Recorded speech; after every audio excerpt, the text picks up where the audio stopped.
اس دنیا میں کچھ بھی مفت نہیں ہے۔ جن لوگوں نے کچھ بڑا پایا ہے ان لوگوں نے بڑی قربانیاں دی ہیں۔ اگر آپ کے اندر کچھ پانے کا جذبہ ہے تو پھر اپنے اندر سے کھونے کا ڈر نکال دیں۔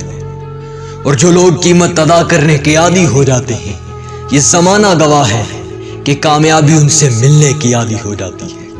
آپ قیمت ادا کریں، پے دا کاسٹ آپ قیمت ادا کریں۔ ایک وقت ایسا آئے گا جب لوگ آپ سے ملنے کے لیے بھی قیمتیں ادا کیا کریں گے۔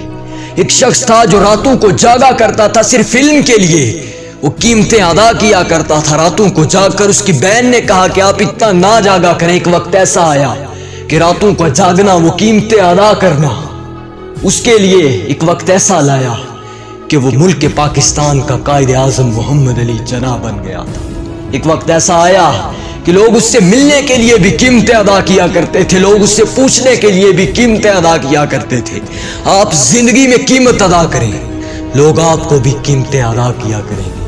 پھر چاہے وقت دے کر قیمت ادا کرنی ہو، کچھ دے کر قیمت ادا کرنی ہو، بس قیمت ادا کرنا سیکھ جائیں۔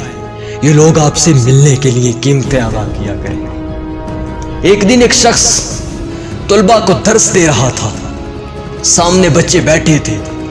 وہ شخص اس وقت تک 10 کتابیں لکھ چکا تھا، 10 کی 10 کتابیں سامنے پڑی ہوئی تھی۔ ایک درویش کا گزر ہوتا ہے، ایک فقیر کا گزر ہوتا ہے۔ وہ فقیر پوچھتا ہے کہ یہ سامنے کیا پڑا ہوا ہے؟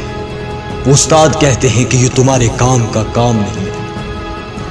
وہ درویش 10 کی 10 کتابیں اٹھاتا ہے، پاس ہی ایک تالاب ہوتا ہے، جا کے اس میں پھینک دیتا ہے۔ وہ استاد رونے لگتے ہیں کیونکہ زندگی کی کمائی تھی وہ 10 کتابیں جو انہوں نے اپنے ہاتھ سے لکھی تھی۔ جب رونا دیکھتے ہیں وہ درویش پھر تالاب میں ہاتھ ڈالتے ہیں، 10 کی 10 کتابیں اسی طرح سوکھی ہوئی باہر نکال کر رکھ دیتے ہیں۔ وہ استاد پوچھتے ہیں کہ یہ کیا ہے؟ وہ فقیر کہتے ہیں کہ یہ آپ کے کام کا کام نہیں۔ وہ فقیر یہ جملہ کہہ کر تو نکل جاتے ہیں، لیکن وہ استاد اس فقیر کی تلاش میں پیچھے نکل پڑتے ہیں۔ اس فقیر کو ڈھونڈتے ڈھونڈتے اپنی زندگی کے 3 سال لگا دیتے ہیں۔ 3 سال لگا کر ایک قیمت ادا کرتے ہیں اور پھر خود سے بھی مل لیتے ہیں۔ جس دن وہ فقیر ملتے ہیں ان سے جا کر کہتے ہیں کہ میں نے آپ کو ڈھونڈتے ڈھونڈتے اپنی زندگی کے 3 سال لگا دیے ہیں۔ وہ فقیر کہتے ہیں کہ آپ نے 3 سال لگائے ہیں، میں نے آپ کو ڈھونڈتے ڈھونڈتے زندگی کے 30 سال لگا دیے تھے۔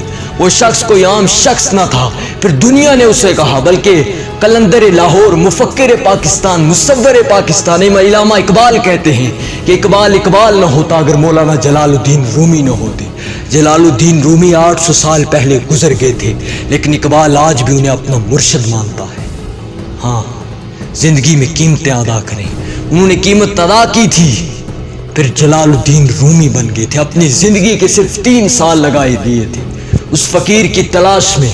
ایک وقت ایسا آیا کہ دنیا ان کو جلال الدین رومی کے نام سے جاننے لگ گئی تھی۔ آپ بھی زندگی میں قیمتیں ادا کریں، یہ لوگ آپ سے ملنے کے لیے بھی قیمت ادا کیا کریں۔ بس راتوں کو جاگنا پڑے، دوڑنا پڑے، یا منزل کے پیچھے تڑپنا پڑے، آپ کی تڑپ، آپ کا وہ دوڑنا، آپ کی وہ محنت، آپ کی وہ لگن، دراصل آپ کی وہ قیمت ہوتی ہے جو آپ ادا کر رہے ہوتے ہیں۔ بس جس دن وہ قیمت ادا ہو گئی، یاد رکھنا کہ یہ دنیا آپ سے ملنے کے لیے بھی، آپ سے مصافحہ کرنے کے لیے بھی قیمت ادا کیا کرے گی۔